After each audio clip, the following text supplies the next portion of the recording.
Hello. हाँ, तो यहाँ पर देखिए प्रश्नावली जो है अभ्यास 8 है। कौन सा अभ्यास है? अभ्यास 8 है। इसको सॉल्व कैसे करना है? ये बीजगणित के क्वेश्चंस हैं जहाँ पर चर और अचर ये हमें पता होना चाहिए। चर जिनके मान बदलते हैं जिनके मान बदलते हैं उनको हम चर कहते हैं। जैसे x, y, z, a, b, c, etc। मतलब कोई भी लेटर हो वो चर में आता है, और अचर में वे आते हैं जिनके मान चेंज नहीं होते हैं। जैसे कि काउंटिंग में 1 2 3 डॉट डॉट डॉट कुछ भी ले सकते हैं हम, ठीक। तो ये बीजगणित का पहला चीज़ यही होता है सीखने की, चर और अचर क्या होता है। तो ये चर और अचर होते हैं। अब हम यहाँ पर सीखते हैं जो प्रश्नावली अभ्यास 8 है, इसका जो पहला क्वेश्चन है 4x मल्टीप्लाई -7x। अब इसके कुछ रूल होते हैं। इस क्वेश्चन को सॉल्व करने के कुछ नियम होते हैं। जैसे कि अब ये मल्टीप्लाई वाला है, बीजगणित में ये मल्टीप्लाई का है, तो ये एक होता है सजातीय पद और एक होता है विजातीय पद। इसके बारे में भी आपको जानना पड़ेगा, सजातीय पद और विजातीय पद। सजातीय पद का मतलब एक ही पद एक ही। जैसे कि यहाँ पर x है, यहाँ पर भी x है, तो ये सजातीय पद है। यानी कि यहाँ भी इसके घर में भी x रहे और यहाँ भी घर में x रहे, इसको हम क्या कहेंगे? सजातीय पद। विजातीय पद क्या हो? यानी कि एक के घर में x रहे और एक के घर में y रहे, यानी कि दोनों अलग अलग जाति के हों। जैसे ये x जाति का हो गया और ये x और y, ये y जाति का फैमिली हो गया और ये x जाति की फैमिली हो गई, तो ये हो जाता है विजातीय पद। तो विजातीय पद आपस में कभी मैच नहीं कर सकते, लेकिन सजातीय पद आपस में मैच कर सकते हैं।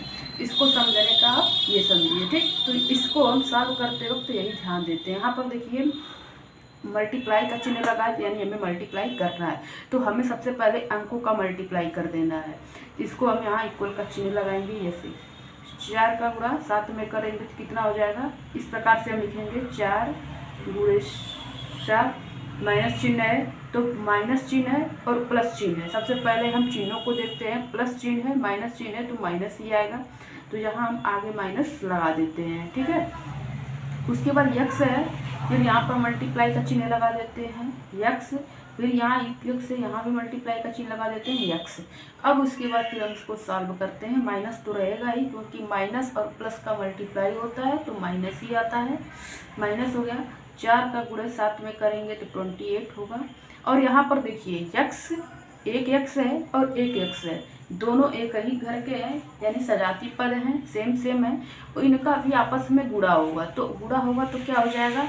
तो 28 का गुणा x में होगा तो 28x ही होगा, क्योंकि ये कोई संख्या है नहीं, x एक मान है, वैल्यू है, क्या बताया? चर है।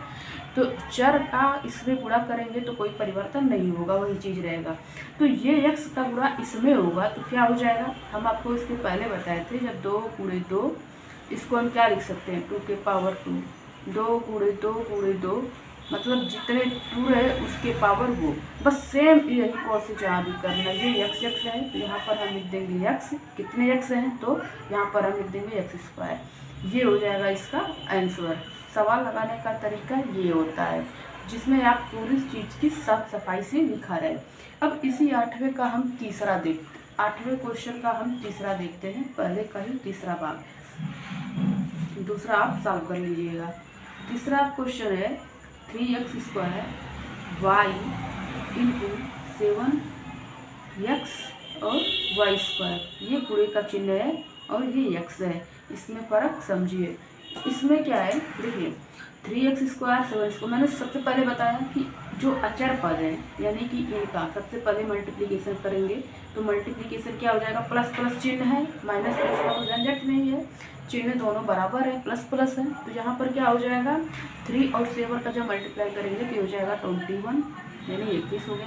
अब यहाँ देखते हैं कि ये सजातीय पद कौन कौन सी हैं। यहाँ देखिए एक्स स्क्वायर है, यहाँ वाई है, इनका आपस में मल्टीप्लाई होगा नहीं होगा। क्यों? क्योंकि ये दोनों अलग अलग परिवार के हिस्से हैं। ये देखिए यहाँ एक्स स्क्वायर है और यहाँ एक्स है तो सेम ही सेम, ये एक्स के स्क्वायर है और ये एक एक्स है ना। तो करना क्या है, यहाँ पर ये दोनों सेम है तो इन दोनों का आपस में मल्टीप्लाई हो जाएगा। तो यहाँ हम लिख देंगे एक्स स्क्वायर इंटू एक्स, ये वाई है, फिर यहाँ हम इनको कुछ चिन्ह लगाएंगे, यहाँ वाई लिखेंगे और इस वाई का इस वाई स्क्वायर में हम मल्टीप्लाई कर देते हैं, यानी वाई स्क्वायर कर देते हैं। ठीक, अब उसके बाद अगला यहाँ लिखते हैं 21 रहेगा। अब देखिए एक्स स्क्वायर और एक्स इधर मल्टीप्लाई होगा तो क्या होगा, इसको हम क्या लिख सकते हैं, सेम यही प्रोसेस होगा। एक्स जब टू स्क्वायर, जब 2 इंटू 2 को हम 2 स्क्वायर लिख सकते हैं, तो क्या एक्स स्क्वायर को हम एक्स इंटू एक्स नहीं लिख सकते, यानी कि एक्स इंटू एक्स हुआ और एक एक्स का और मल्टीप्लाई है इंटू एक्स, यानी अब कितने भी एक्स हो गए, 1 2 3, 1 2 3। तो यहाँ पर हम क्या लिख देंगे, एक्स की पावर 3। जब एक्स स्क्वायर और एक्स रहे तो आपको बताए थे कि ये जब मल्टीप्लाई होता है तो ये जो घात रहती है, ऊपर का जो घात रहता है, ये आपस में ऐड हो जाता है। जैसे एक्स की पावर 2 है, यहाँ एक्स की पावर क्या है 1, कोई वैल्यू नहीं लिखा है तो हम क्या लिख देंगे 1, तो एक्स लिख देंगे और 2 और 1 जोड़ लेंगे 3। जोड़ा कैसे है, ऐसे प्रोसेस यही है करने का, क्योंकि एक्स स्क्वायर इंटू एक्स भी था। अब वैसे यहाँ पर वाई है तो वाई की पावर 1 है, वाई की पावर 2 है, तो यहाँ लिख देंगे वाई, अब वाई की पावर 2 है और वाई की पावर यहाँ पर क्या है 1 है, तो इन दोनों को आपस में हम क्या कर लेंगे, ऐड कर लेंगे। तो वाई की पावर क्या हो जाएगा 3, इसका आंसर क्या आ जाएगा, वाई की पावर 31 एक्स क्यूब वाई की पावर 3, ये इसका हो जाएगा आंसर। आशा करते हैं ये चीज़ समझ में आई होगी। अब इसी क्रम में हम देखते हैं दूसरे क्वेश्चन का, जो दूसरा क्वेश्चन है, दूसरे क्वेश्चन का चौथा, पांचवा, छठवां देखते हैं। छठवां क्वेश्चन आप नहीं लगा पाइएगा तो इसको हम लगाते हैं। जैसे -3 पावर 8 है ना, उसके बाद एक्स की पावर क्या है 4 है, वाई है, जेड है, इंटू फिर ब्रैकेट लगा हुआ है क्वेश्चन में और मल्टीप्लाई -16। करना कुछ नहीं है, इसमें भी सेम प्रोसेस आपको यही अपनाना है कि किस प्रकार से क्वेश्चंस को सॉल्व करना है। देखिए यहाँ पर क्या है, सबसे पहले हम क्या करेंगे, सॉल्व करेंगे, माइनस चिन्ह है, यहाँ भी माइनस है तो माइनस माइनस का मल्टीप्लाई हो जाएगा तो क्या हो जाएगा प्लस, ये सॉल्व हो गया। फिर हम चलते हैं अचर पद को लेकर, 3/8 है यहाँ पर 16 है, इनका आपस में गुणा करेंगे तो क्या हो जाएगा 3/8 इंटू 16, ये हो जाएगा। अब आगे चलते हैं, ये x पावर 4 है, यहाँ पर देखेंगे कहीं x की पावर 4 है, कहीं x की वैल्यू दी हुई यहाँ पर नहीं दिया हुआ, तो हम सेम यही यहाँ पर लिख देंगे, क्योंकि यहाँ पर इसके घर का कोई नहीं मिला, यानी इस सेम पद का यहाँ पर कोई नहीं मिला। अब हम y की तरफ चलते हैं, y की पावर कितना है 1 है, जहाँ भी y की पावर 1 है तो हमें क्या बोला कि जो पावर होता है उसको हम आपस में जोड़ देते हैं। जैसे यहाँ y की पावर 2 था, यहाँ y की पावर 1 था, तो इनको हम ऐड करके y की पावर 3 लिखते हैं। यहाँ y की पावर 1 है, घात पर 1 है, यहाँ भी y की पावर 1 है, तो y और y, यहाँ हम y लिखेंगे, यहाँ पर 1 है, यहाँ पर 1 है, इन दोनों को ऐड कर देंगे तो कितना हो जाएगा y की पावर 2। सेम यहाँ पर देखिए, ये क्या है z है, यहाँ पर क्या है जेड स्क्वायर है, तो हम जेड यहाँ तो लिख देंगे क्योंकि इसका फैमिली यहाँ पर मिल गया।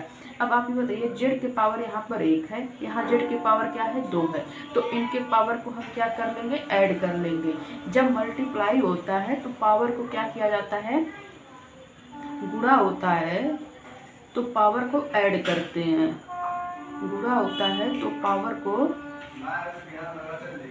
तो घात को जोड़ लेते हैं, तो घात को क्या कर लेते हैं, जोड़ लेते हैं। ठीक है, तो घात को क्या कर लेते हैं, जोड़ लेते हैं। जैसे यहाँ पर जेड की पावर 1 है, जेड की पावर 2 है, तो 2 और 1 यहाँ पर क्या हो जाएगा, जेड की पावर 3।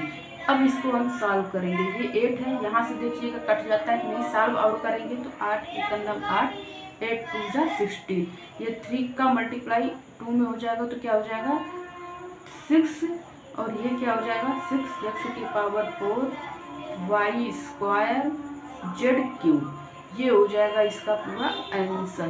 क्या हो जाएगा इसका आंसर, बस ये तो पूरा क्वेश्चन इसको इसी प्रकार से सॉल्व करना है। और इस प्रकार से ये पूरा चैप्टर सॉल्व हो जाएगा यहाँ का। अब हम अगले चैप्टर को यहाँ से चलते हैं।